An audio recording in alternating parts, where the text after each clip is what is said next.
It's LB Reefing, and this is an update video. Now there's a lot that's happened in the last, like, I don't know, 3 weeks or so, and it's all pretty tragic, to be honest. There was a whole bunch of problems with dosing the Triton, and I learned that in such a small tank as this, which is a 120 litre display and about a 20 litre sump, there's not much room for error with that. And I think I overdosed, or I incorrectly dosed, or I made some mistake, but what it led to is a tragic loss of life in my tank. So what disappeared were the egg cans, the beautiful scalemia, all the little frags of everything else that I had left, and what else was gone? The hammer.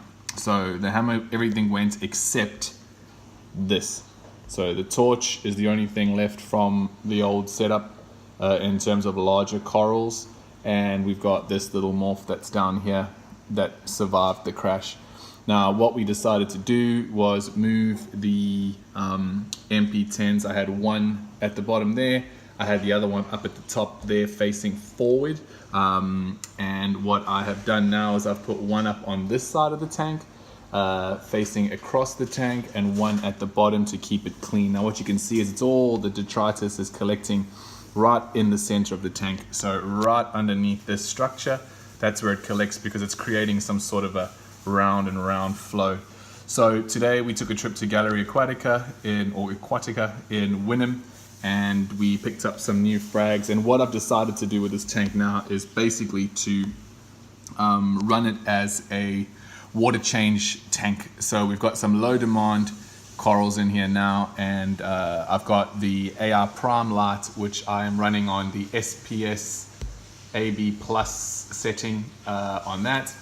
And I'll have a look, and we'll show you some of the new corals that are in the tank. So hopefully they do okay. So again, we still got the same Candy, Little Nums, JP, and I can't actually, oh there we go. And then Rocky's down there, our little Great Barrier Reef Blaney. It's a pretty happy chap. And we have a multicolored chalice, which we picked up today. I think there's only about one head or one sort of mouth on that one, maybe two, I can't see, but I think it's just one. Our zoanthids, and thanks Japes, our zoanthids at the back are doing okay. They haven't really changed much, but still no real growth. That little head is what I'm using as checking if there's growth, and there's been two on there since I put them up, so no real change there. And then we picked up this little bird's nest rock, which has a couple of different types of bird's nest corals on it, and here they are here. Now I'm mistaken because I don't know, I will be mistaken if I try and name them, but they're all of the bird's nest variety. So we've got the biggest one up at the back there, we've got another little frag of it here. They're all basically stuck to the same rock.